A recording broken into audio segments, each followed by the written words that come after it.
Welcome back, folks, to Crusader Kings 2 Iberian Conquest. I am once more post-commentary Conventus, because, well, this just feels like the best way to fucking do this series, okay? Post-commentary just feels like the way to go, so I'm just going to stick with my guns on this, despite the fact that my post-commentary sometimes just feels all over the place. It could be dubbing, basically. I could be information dumping stuff. And sometimes I can even be kind of role-playing things. Whatever. But it still just feels like the way to go, and I'll get better at this as I go along, trust me. Well, I mean, I hope I get better if I keep doing this more and more. But, whatever. Last we left off, we won that Reconquista.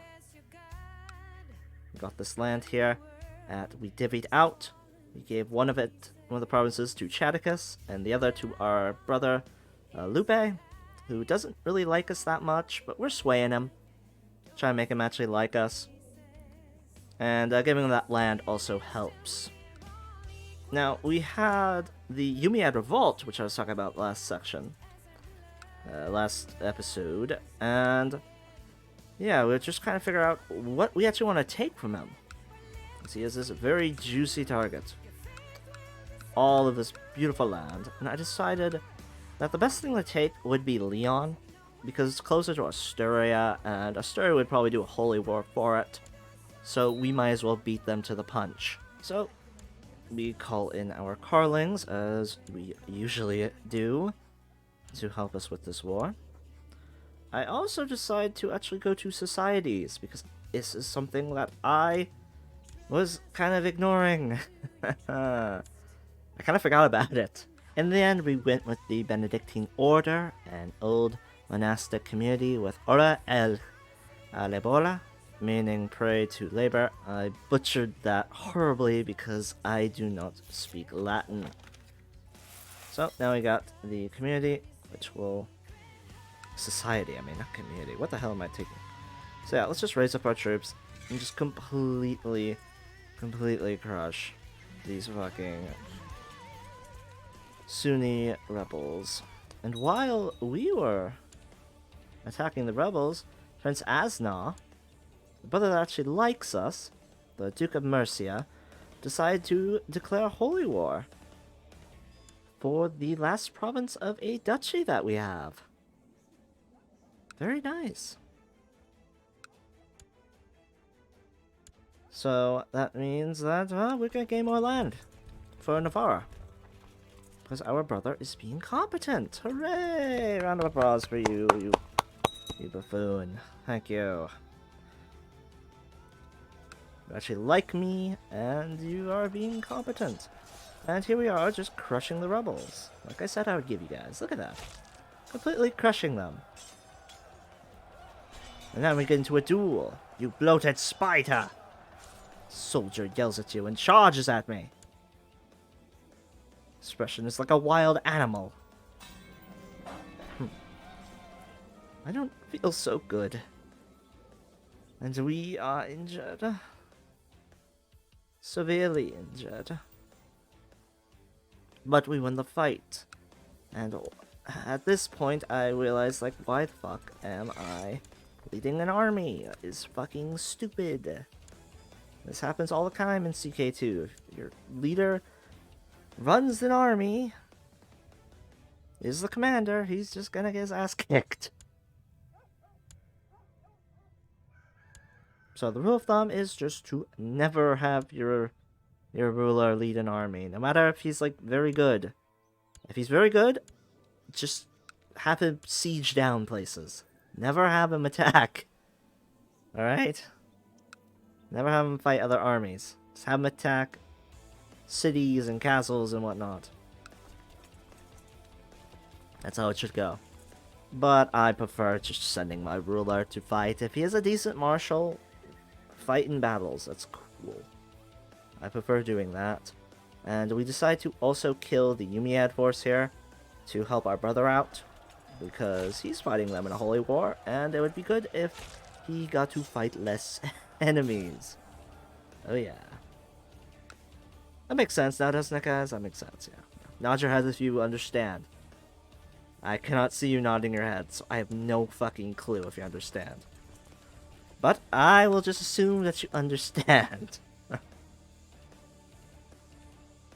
And we decide to siege down the rest of this province because the Umayyads did most of the work for us, so we might as well just do the rest. Also looks like West Francia is about to attack a army of the rebels as well. I'll probably just gonna crush that. The rebels have no morale whatsoever. So they're just all gonna die, but we might as well just send the troops up here because we have to get to Leon, because that is what we are trying to conquer. In the first place, command the Carlings, tell them where to siege. Our daughter is a naive appeaser. She ain't that great, but it doesn't quite matter for us. Trying to convince our brother. Kind of sway him. Oh, and our doggy gave us diligence. That's awesome. But we fucking suck at writing letters, so, yeah, we're too blunt. Kinda reminds me of someone. Who's that, guys? Who's very fucking blunt?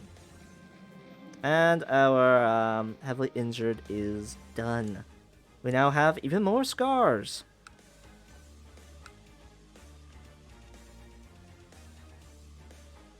Even more scars. Well, looks like our counselor can at least improve relations with my brother. I can't do shit doing that, though. Siege is complete. Let's just speed up time here for you guys. And our studying with this bishop has paid off, and we are now multilingual. +1 to diplomacy and +1 to learning. Very good. Something I am not. And later on, a Jewish exile came, fleeing persecution somewhere else in Europe. He had decent diplomacy. And back to the war. Just mopping up more Umayyads to help our brother out.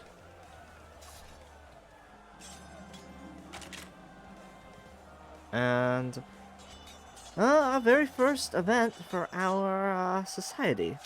Waking up this fat man. As a fellow fat man, I will befriend him.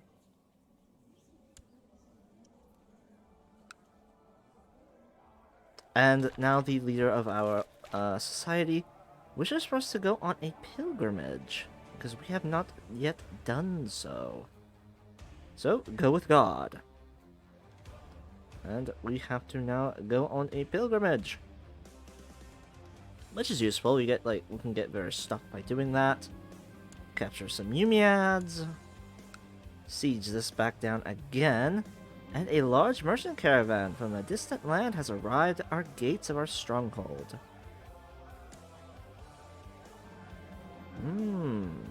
Tell us more about this realm, Hindustan, now won't you, boy? And he shall continue telling us the tales, this fat merchant. Regale us. And he gives us a eunuch. With basic stats. And later on, I noticed that there was actually another holy war going on. And we can help someone in our blood. But yeah, there's a holy war over there. Where someone in Aquitaine is actually trying to take the last bit of Aquitanian land that's by me. So, in the Iberian peninsula. Which I would love to have later on. But as of right now, let them take it, and they'll have a full duchy, and then I can swoop in and then take it all myself. That's the plan. And now we get to berate a coward. He can't fight. Shadows and loud noises frighten him, and blood makes him faint. He's part of our family, too. You are a disgrace, and I despise you. I'm kind of terrible on blood, too, myself, though, in real life. Blood kind of gets under my nerves. A little bit. It, like, doesn't make me, like, shake, but it just makes me, just get kind of uncomfortable. And our attempts to swear our brother looks like they're paying off, actually. He actually has a pretty decent relationship with us now. Opposed to the big negatives he had before. The rebels down there are kicking the ass of the Yumi ads. And we can actually have peace with the rebels. And get all of Leon. Which now we are going to have to divvy up. We can actually usurp the kingdom of Astoria if we wanted to. That'd be fucking dumb, though. We have 2 sons in Gallokind. No, we're not usurping that. Instead, we're just going to have to just make all these vassals and then divvy out this land. And yeah, that's what we got. We're not gonna fucking usurp the kingdom of of Astoria yet. So while I was looking at land to divvy out, I discovered this man who is not my culture, and he is also, he hates me. And a lot of people hate him too. So I figured, I'll kill him, because I also inherit his land. That might as well just put that to auto. Doesn't really matter if I'm found out. So we pay that loan while we're at it too. On the Jews. So they don't come and like recollect. And yeah, we're doing fantastic right now, aren't we? All this land going for us. Let's just quickly just reorganize the council. See if there's anyone we could use to be better. Maybe use the Jew, because he has that really good diplomacy, and he's also gives that in CK2 they can give like tech modifiers, and they give like bonuses because they're Jews. Alright, so we've divvied out the land. We gave this guy Count Vicella those 2 provinces, and Count Lupe. He got these 2 provinces here. Sorry for butchering the first guy's name. Now, we are going to go on that beautiful pilgrimage. Costs us a little bit of gold, but that's fine. Gain some piety from it. There are a number of different holy places that you could visit on your pilgrimage. All of them are considered most sacred by the Holy Church. But a somewhat closer destination might be a safer journey. Rome or Jerusalem. 2 oldest holy places of the Catholic Church, and we shall go to Rome. So, but that will be for next time, folks. So, until then,